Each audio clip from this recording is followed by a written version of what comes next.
السلام عليكم. بلتقيكم الليلة عشان نتكلم عن معركة الانتخابات، انتخابات المحامين والتزوير الحاصل فيها. في الحقيقة التزوير في انتخابات المحامين بالضرورة كان متوقع. نحن عارفين إنه المحامين وكل الشعب السوداني بيتعامل مع سلطة، يعني سلطة متسلطة جدا، سلطة ديكتاتورية، سلطة انتزعت كل أدوات الدولة السودانية واستلمتها في حزبها، وحزبها ممتلك لكل إمكانيات الدولة في السودان. حزب قمعي فاشي. مدركين للحقائق دي، المحامين مدركين للحقائق دي، الشعب السوداني مدرك للحقائق دي، القوى السودانية كلها مدركة للحقائق دي. لكن بالضرورة المعركة دي، معركة انتخابات المحامين، هي بالضرورة فيها دروس الناس بتخوضها، بتخوض التجربة كاملة، بتتعامل مع تفاصيل التجربة، في النهاية بيتم تقييم التجربة. اليوم صباح اليوم زي الساعة 9 صباحا تم عقد الجمعية العمومية للمحامين بقاعة الصداقة، وكان في وجود كبير جدا من المحامين الديمقراطيين جو من كل أنحاء السودان. حقيقة يا إخواننا، بعد 28 سنة من حكم سلطة الجبهة القومية الإسلامية، في حركة جماهيرية قوية، في توسب من قطاعات الشعب السوداني، في رغبة من المحامين السودانيين في الانعتاق من السلطة الجائرة دي. الحركة بالرغم الظروف السيئة، بالرغم انه في اعداد كبيرة من المحامين حيجوا من مناطق مختلفة عشان يجوا يصوتوا في الخرطوم، الا انه كان في اقبال شديد من المحامين الديمقراطيين السودانيين في اتجاه انه ينتزعوا نقابة من السلطة ومن اذنابها. لكن تم طبعا بالضرورة في أثناء الجمعية العمومية تم اللعب على الجمعية العمومية، ومن غير إرادة الأغلبية تم إجازة الخطاب المالي، خطاب الدورة المالي بتاع النقابة، تم إجازته بسلفكة، يعني من غير رغبة الأغلبية، لأنه ما تم نقاشه بشكل صحيح. واحدة من الإشكالات الحقيقية اللي تم فبركتها عشان يعاكسوا المحامين الديمقراطيين، قائمة مرشحين التحالف الديمقراطي للمحامين كان مفترض أنها تبدأ من 1 ولحد 20 تقريبا، لكن قاموا عملوها من 21 لحد 40. بتبدأ من الأستاذ جلال الدين فخر السيد، وآخر زول في القائمة دي هو الأستاذ حاتم أحمد محمد فضل الله. برضو تم تحويرها، هي المفترض بالشكل الطبيعي كان مفترض تكون من 1، لكن برضو ما في مشكلة، الناس بتشتغل وماشية في اتجاه انها تناضل من أجل اقتلاع نقابتها. الأجهزة الأمنية اعترضت طريق كثير من المحامين وهم جايين من مناطق خارج العاصمة. يعني على سبيل المثال حنضرب أمثلة بس، في باص جايب محامين جايين من الأبيض، تم اعتراضهم في جبل الأولياء وتم التحقيق معاهم وتفتيشهم، وفي النهاية فكون. واحدة من يعني أهو جزء من سلوك الأجهزة الأمنية في اتجاه تعطيل حركة المحامين وتخويفهم. يعني تم رفض رئيس لجنة الانتخابات بمركز محاكم الخرطوم جنوب، رفض نشر كشوفات الناخبين عشان ما يتمكنوا من معرفة الرقم المسلسل، عشان ما يقدروا يصوتوا. دي برضو لعب، حاولوا يلعبوا فيها، في انه ما نشروا الكشوفات بالشكل الصحيح عشان كل زول يعرف رقم المسلسل، يعرف المكان اللي بيصوت فيه. برضو الناخبين المحامين، يعني المقصود بالناخبين هنا، اتفاجئوا التابعين لمركز مجمع محاكم الكلاكلة، اتفاجئوا لما وصلوا للمركز بوجود إعلام باهت في حتة ما واضحة كده عن إنه المجمع ما عنده علاقة بالانتخابات، وتم نقل الانتخابات الخدمة الوطنية أو مجمع الجنايات الكلاكلة. دي نماذج، هي المسائل كثيرة جدا، المخالفات كثيرة جدا، التزوير كثير جدا جدا. دي نماذج. حاستعرض معاكم برضو نماذج طبعا في مسألة المحامين. يعني الإنسان اللي بيشتغل بمهنة المحاماة ممنوع إنه يشتغل بمهنة تانية، ما عدا لو بيدرس في الجامعة مثلا، أستاذ ممكن يكون أستاذ جامعي، لكن ما ممكن يشتغل مهنة تانية غير المحاماة، يكون شغال مهنتين مثلا. فمرشحي المؤتمر الوطني مثلا زي أمل فاروق، محمد أحمد، اسمه نزل في كشفين، الأول في الجنوبي أم درمان برقم 171، والثاني في أم درمان وسط، والرول في أم درمان الجنوبي ب 7837، والرول في أم درمان وسط 7838، يعني لا تصوت مرتين. ودي نماذج كثيرة جدا كثير جدا من عناصر السلطة أو المنتفعين منها بيحاولوا يسجلوا عشان ينتخبوا أكثر من مرة، وفي بعضهم بيكون شغال في مهن تانية غير المحاماة. مثلا زي بدرية سليمان عباس حامد، اسمها نازل في كشف المحامين، وهي شغالة عدة وظائف حكومية. يعني اسمها نزل بالرقم المسجل 255 ورقم التسجيل 1270. يعني أنا بس حقول لكم بعض النماذج، وانتوا تخيلوا بعد ذاك الكمية بتاعت التزوير والتزييف واللخبطة اللي بيعملوها ناس السلطة. مثلا الهادي محمود شريف، وظيفته معتمد محلية أبو جابرة في ولاية شرق دارفور، مسجل اسمه عشان يصوت في انتخابات المحامين، رقم التسجيل 14147، مركز الأسهري، حيصوت في مركز الأسهري. طبعا ما مفترض أي زول شغال في وظيفة حكومية غير المحاماة ما من حقه التصويت. برضو في كنموذج برضو كمال عليان حمدان من كوستي، معلم بالدرجة الثانية ونائب مدير إدارة النشاط الطلابي، مسجل في انتخابات المحامين عشان ينتخب. وبرضو في سنهوري محمد علي، موظف ومسجل برضو لانتخابات المحامين عشان ينتخب. في واحد اسمه جهاد محمد عباس، مستشار بجهاز الأمن ومسجل للانتخابات. في زول اسمه جنيد العزلو محمد، ضابط للقوات المسلحة ومسجل برضه في الانتخابات عشان ينتخب. في آمنة عبد الباقي، الرقم المسلسل بتاعها 203، موظفة بالمكتب المالي محلية الشندي، وبرضه مسجل عشان تنتخب في الانتخابات.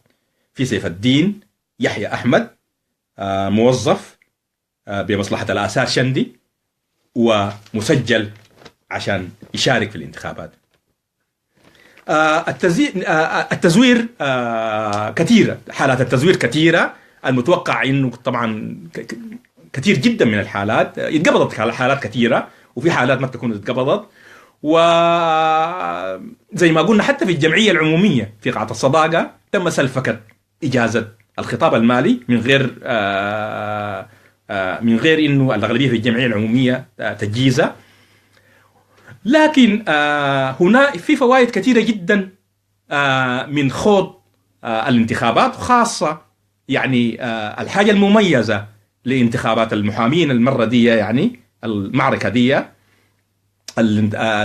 يعني كل القوى السودانيه التفت حول نقابه المحامين واتفقت على النزول بقائمه واحدة. وده تقدم ملحوظ في المسألة السودانية يا إخواننا. لو لاحظتوا من فترة طويلة القوة السودانية ما قادرة تتوحد في اتجاه إنه يكون في يعني تحالف سوداني عريض من أجل التوحد ببرنامج وطني لإسقاط السلطة الحالية. يعني من فوائد الانتخابات دي بغض النظر عن النتيجة، نحن بنقول بغض النظر عن النتيجة مش لأنه حنسكت على النتيجة لما تتزور، لا، ما حنسكت عليها، حنناضل، الناس حتناضل في اتجاه انه تختلع حقوقها. لكن انتوا ما تتخيلوا انه في اعداد كبيرة من المحامين ما شاركوا في انتخابات نقابة قبل كده. دي حتكون تنشيط لكثير من المحامين الشباب اللي ما شاركوا قبل كده في عمل نقابي في انه يبدوا يعرفوا الاجراءات بتاعت العمل النقابي ويكتشفوا اشكال التزوير اللي بتحصل ويعرفوا سكه النضال دي كيف. دي واحده من الفوائد. الفائده الثانيه زي ما قلنا ودي اكبر الفوائد انه بدايه لتجميع القوى السودانيه. نحن يا اخواننا في حركه 27 زينا وزي كثير من القوى السودانيه بنفتكر انه لابد من اجل هزيمه هذا النظام لابد من انه الناس تتجمع، القوى السودانيه تتجمع وتتفق على مشروع وطني. الناس هسي تنسى برامجها السياسيه الحزبيه كل القوى وتتفق حول مشروع وطني، مشروع لانقاذ السودان. نحن بنفتكر انه هذا التجمع الحصل، هذا الالتقاء بتاع القوى المعارضه السودانيه الحصل من خلال نقابه المحامين بغض النظر عن النتيجه اللي حتظهر نهايه اليوم بعد ساعات، يعني هو اهم فوائده انه القوى السودانيه بدات تتجمع. نحن دايرين القوى السودانيه تتجمع تحت عقد اجتماعي وطني، مشروع وطني لانقاذ السودان. يتفقوا الناس كلهم حوله، يتفقوا حول انه يناضلوا من اجل تحقيقه. مشروع وطني يعني لابد من وجود كتله كبيره، كتله وطنيه كبيره. انا اسميها الكتله التاريخيه، انت تسميها الكتله الوطنيه. المهم نحن محتاجين لمشروع وطني، مشروع يتفقوا حوله كل الناس من اجل التغيير الشامل لكل الحاجات المعيقه للثوره السودانيه. يا اخواننا لما نحن نتكلم عن مشروع وطني سوداني ما بنتكلم كلام عاطفي، ما كلام عاطفي. يعني هو صحيح كثير من الناس اللي بيمرقوا لايفات بيقولوا في كلام عاطفي، كلام ما عقلاني، كلام ما وراه خطه او فهم او معرفه.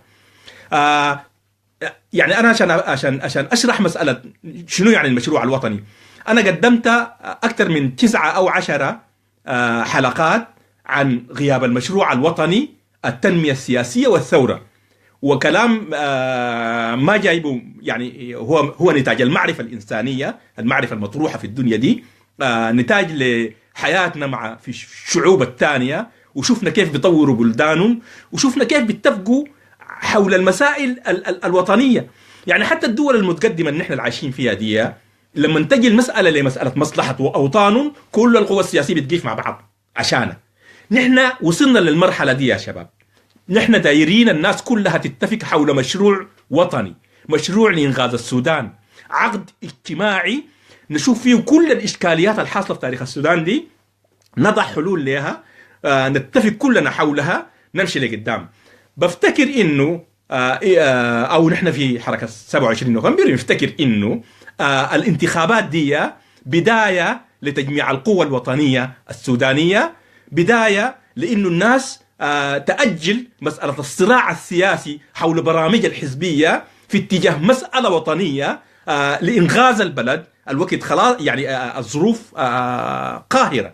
يعني إذا كان الناس بتحب بلدها يبقى بالضرورة تتحد، تتحالف، تتجمع حول مشروع وطني فيه المسائل الأساسية بتاعت الشعوب. يعني مسألة التنمية المتوازية، مسألة أول حاجة إنغاز البلد من الانهيار المتوقع يحصل لها في الفترة القادمة، استقرار البلد، وقف الحروب الحاصلة في السودان، وقف المعاناة بتاعت النساء والأطفال.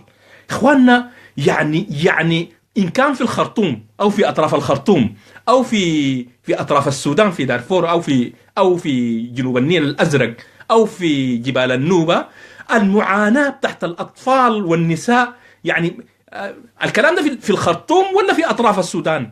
النساء والأطفال معاناة يعني فايت الحد الإنساني. الناس القوى السودانية بعد ده يعني إنسانيتها مطروحة قدام الناس، قدام الشعب السوداني.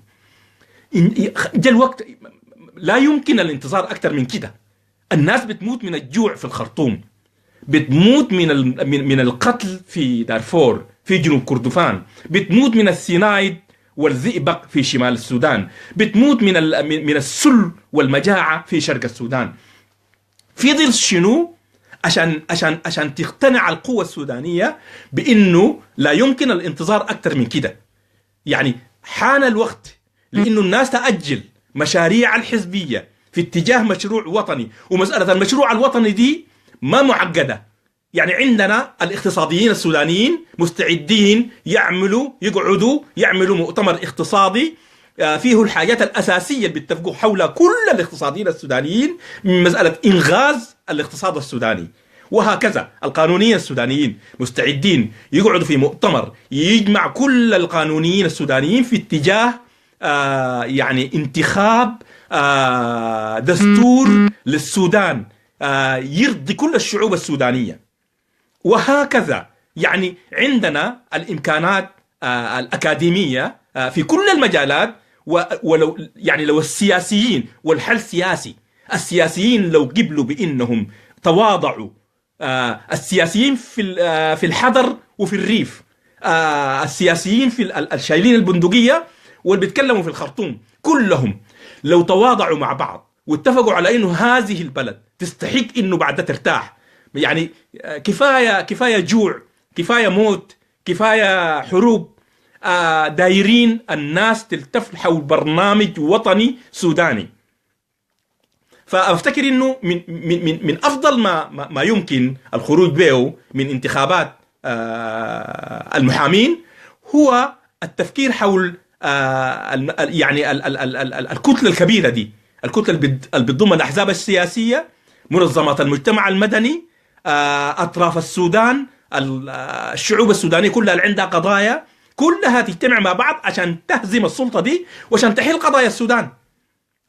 كتلة كبيرة تجمع القوى السياسية، القوى الشبابية، القوى منظمة المجتمع المدني. حان الوقت لهذا العمل. زي ما قلنا الانتخابات أفرزت مسائل جديدة ومفيدة، وروح القتال. الشعب السوداني بدأ يستعيد روحه في إنه يقاتل من أجل حقوقه، ودي ظهرت من خلال المحامين، من إصرار المحامين في إنه رغم ظروف، رغم مع إنه المفترض كان النقابة القديمة المفترض تعلن إنه قبل فترة تعلن مواعيد الانتخابات، عشان المحامين بيكون عندهم قضايا. المحامين في الأقاليم بيكون عندهم قضايا، بيكون عندهم شغل، بيكون عندهم ارتباطات. لكن رغم كده، رغم إنه الإعلان كان في وقت ضيق جدا جدا، وكان طبعا وده كان متعمد من السلطة، ورغم المصاعب اللي واجهتهم حتى في السكة وهم جايين بالبساط وقفوهم وفتشوهم، ويكونوا جايين على أساس إنه حيصوتوا في حتة محددة يلقوها ما هي، يمشوا حتة تانية، برغم التزوير بتاع هذه الروح هي الروح المطلوبة، روح المقاومة، روح القتال من أجل الحقوق الأساسية. هذه الروح ومن الأحزاب والقوى السياسية هذه الروح بتاعت التجمع ده، بغض النظر عن منو حيكسب شنو في النقابة الجديدة. في ناس اتجاوزت حتى حاجات زي دي، وده يتحسب لهم في انه يعني ما لقوا مقعد في التصور الجديد لنا. ده ما المشكلة الحقيقية والفكرة الحقيقية اللي اجتمعوا حولها الناس، انه دايرين يتوحدوا من اجل اقتلاع حقوق الشعب السوداني في اتجاه النضال والوحدة. هي أولى تباشير النصر. لو ما توحدوا الناس ما بينتصروا. عشان كده أنا أفتكر إنه المسألة ما مسألة العوامل بتاعت التجزيف كثيرة زي ما قلنا، ممكن تزور، دي من البداية نحن عارفينها. لكن السكة بتاعت النضال دي، سكة العمل ده، سكة النضال من أجل انتزاع الحقوق دي هي المهمة. الروح السائدة الآن هي المهمة. المبدأ الأساسي بدأ يتشكل في إنه الناس تجتمع وتشكل وحدة مع بعض كلها، ده المهمة. عشان كده نحن نفتكر إنه دي خطوة مهمة جدا جدا. حنقيف مع النقابة لحد نهاية الانتخابات.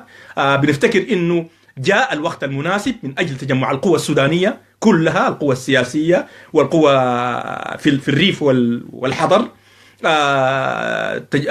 قوى الإجماع،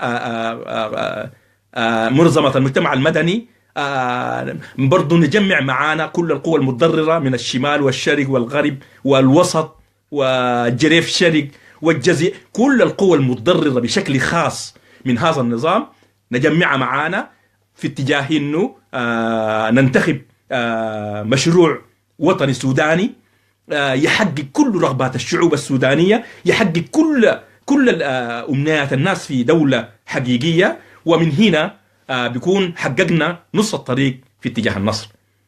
شكرا لكم على حسن الاستماع. حنظل معاكم نطلعكم على كل التطورات.